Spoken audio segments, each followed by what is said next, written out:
Bonjour, c'est Nico pour Histoire d'auto dans Road Story. Aujourd'hui, on va vous parler de la F40 de Jean Alesi. On connaît tous la carrière de Jean Alesi. Depuis quelques jours, tous les sites de News F1 racontent tous la même histoire sur la vente de la F40 de Jean Alesi. Mais nous, on a décidé qu'on allait vous raconter comment Jean Alesi s'était retrouvé sur un coup de dé propriétaire de cette supercar mythique. L'histoire commence à l'époque où Jean est chez Tyrrell. C'est sa première course lors du Grand Prix de France 1989, et alors qu'il n'a jamais conduit de F1 et qu'il a été prévenu seulement quelques jours auparavant, Jean réalise l'exploit avec une excellente 4e place au Grand Prix de France, qui est son premier Grand Prix de Formule 1. Un second exploit lors de l'ouverture de la saison 90 à Phoenix, avec le célèbre duel contre Senna, viendra sceller son destin. Jean sera en F1 pour longtemps. On lui prédit un avenir de champion du monde. Après ce duel contre Senna dans les rues rectilignes de Phoenix, tout le monde s'intéresse au jeune Avignonnais. À commencer par Frank Williams, qui lui fait une proposition dès le début de la saison pour l'embaucher pour la saison suivante. Un pré-contrat est signé entre Jean et Frank Williams. Il s'agit d'une option qui doit se transformer en contrat pour 1991. Le contrat définitif devant être signé avant le Grand Prix de France. Les semaines passent et Williams n'active pas l'option. Jean Alesi frappe à la porte de chez Williams régulièrement et rien ne sort des négociations. La date butoir du Grand Prix de France arrive à grands pas et rien ne bouge. Jean Alesi, dans une ultime tentative, déboule dans le motorhome Williams lors du week-end de son Grand Prix national, le Grand Prix de France, et la réponse est toujours la même.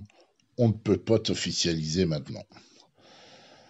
En face, chez Ferrari, on propose un contrat à Jean et on lui remet un exemplaire qu'il devra signer lors du Grand Prix suivant, qui sera le Grand Prix d'Italie de Monza. À l'époque, c'est toujours un peu le cas d'ailleurs,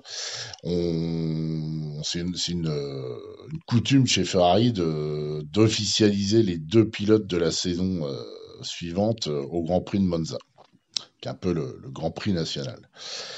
Jean Alesi ne veut plus et ne peut plus attendre un éventuel accord avec Williams, donc il prend la décision d'aller chez Ferrari. À l'époque, Jean n'a pas de manager ou d'avocat, c'est en général son frère qui gère un peu la paperasse, quoi, et son frère José qui est carrossier. C'est pour vous dire que en termes de droit, on est un peu loin des contrats d'aujourd'hui. Mais il y a un autre pilote qui va aider Jean Alesi à négocier son contrat, et ce pilote, c'est Nelson Piquet. Alors à l'époque, Jean s'entend très bien avec Nelson Piquet, qu'il a un peu pris sous son aile, alors que Jean s'apprête à se rendre dans le motorhome Ferrari pour y paraffer son contrat. Nelson Piquet demande à jeter un œil sur l'accord. Piquet, en vieux roublard, parcourt le contrat des yeux et s'étonne. Il dit « Mais il faut demander plus que ça ». Piquet ajoute alors $1 million en montant prévu. Continuant de lire le contrat, Nelson Piquet interroge encore Jean. Il dit « Mais t'as pas demandé de voiture ? Il faut demander une voiture ». Devant la surprise de Jean Alesi, Piquet insiste et ajoute au contrat une ligne stipulant une F40 sera offerte à Jean Alesi par Ferrari. Jean Alesi raconte qu'à l'époque, il n'avait pas d'avocat donc ni de manager, mais qu'il ne se voyait pas du tout arriver devant le patron de Ferrari en demandant un tel montant, une telle position dans l'équipe, le mulet, et en plus une Ferrari F40.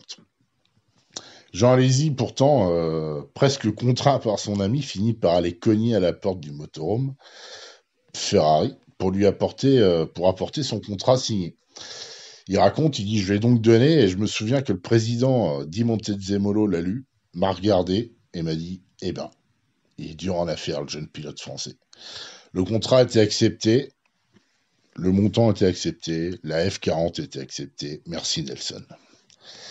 Mais alors, ça pourrait être la fin de l'histoire de cette F40, mais il y a une seconde voiture qui va finir dans le garage des Alesi. C'est un peu le même genre d'histoire, ça sera grâce à un autre pilote. Et donc cette deuxième voiture qui va finir dans le garage de Jean, l'histoire se déroule au début de l'année 93. Donc on est 2 ans plus tard, 2 ans après cette histoire d'F40. Jean Alesi est chez Ferrari depuis 2 saisons. Et il est en essai privé à Estoril lorsqu'un pilote italien, un journaliste italien, pardon, l'appelle et lui annonce que Gerhard Berger vient de signer chez Ferrari comme pilote numéro 1 pour l'année d'après. À l'époque, Jean vient de mettre Ivan Capelli KO pour la saison 1992. Ça fait 2 ans qu'il porte un peu l'écurie à bout de bras, puisque en fait, il donne sa vie entière à la Scuderia dans des conditions extrêmement difficiles. La voiture n'avance pas, elle ne termine pas les courses, et surtout au début de chaque course, l'équation se résume à un choix assez simple faire 20 tours à fond et abandonner sur casse-moteur ou boîte, ou prendre soin de la mécanique pour tenter de faire 30 tours. Mais dans les deux cas, il n'a pas la voiture pour espérer se battre pour la victoire. Jean prend alors très mal l'annonce du recrutement de Berger comme pilote numéro 1, d'autant plus qu'à l'époque, le statut apporte un réel avantage. C'est le premier pilote qui récupère la voiture de réserve, c'est également lui qui dispose des nouvelles pièces à chaque Grand Prix, en priorité, ou qui peut accéder à des séances d'essai privées. Donc le statut de pilote numéro 1 a une vraie signification sportive. À l'époque, c'est Niki Lauda qui s'occupe de la gestion sportive de la Scuderia. Jean va voir Niki Lauda et lui demande mais c'est vrai ce qu'on dit, Berger va être pilote numéro 1.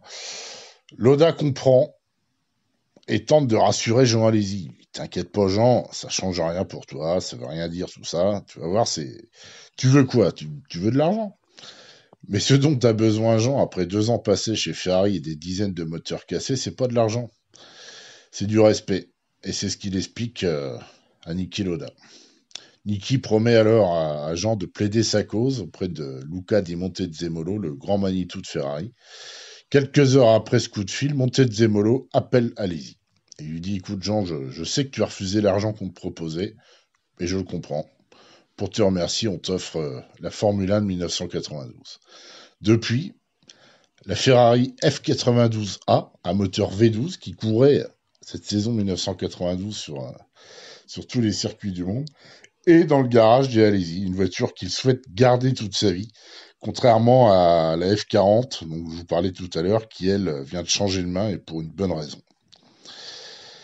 Effectivement, d'après ce que Jean Alesi a déclaré, il a choisi de se séparer de cette F40 pour pouvoir boucler le budget de Giuliano en F2 cette année. Chez les Alesi, la course, c'est une affaire de famille. Après Franck, le père de Jean qui roulait en rallye, Jean qui a été pilote de F1 avec la carrière qu'on connaît, c'est aujourd'hui le tour de Giuliano Alesi, le fils de Jean, de courir. Mais même pour le fils de Jean Alesi, trouver un budget en 2020 s'avère pour le moins compliqué. Et Jean a dû faire un sacrifice, effectivement, pour sauver la carrière de Giuliano. Pour boucler le budget de la saison de F2 de son fils, Jean a en effet vendu sa F40. Donc il explique à un média italien, je crois, il dit je suis assez triste, effectivement, parce que je suis un ancien pilote de F1. J'ai beaucoup de liens, je connais beaucoup de monde, mais j'ai dû vendre ma Ferrari F40 pour donner à mon fils le budget pour courir en F2. Pourquoi ? Parce que c'est mission impossible de trouver des sponsors et devant vous, vous avez les prix de ces outils qui sont beaucoup trop chers et que personne ne veut changer. Il explique que dans la famille, ils font les choses avec passion et qu'entre avoir une F40 dans son garage ou voir son fils courir, il n'y a pas de comparaison. Il explique, il dit, je préfère le voir courir qu'avoir une F40. Il dit, je suis trop vieux pour la conduire. Donc ça, on peut en douter, hein, surtout quand on connaît l'état de la forme de Jean Alesi. Mais c'est un état d'esprit qui résume bien ce que sont les Alesi, de vrais passionnés, partis de rien, pour arriver au sommet de la discipline reine du sport automobile. Jean Alesi connaît mieux que quiconque le sens du mot sacrifice. Vous pouvez retrouver cet article ainsi que d'autres articles, il y a pas mal d'articles sur Jean Alesi, c'est un mec qu'on aime bien, sur road-story.com et il y a d'autres articles aussi sur la Formule 1, le sport auto et les Ferrari.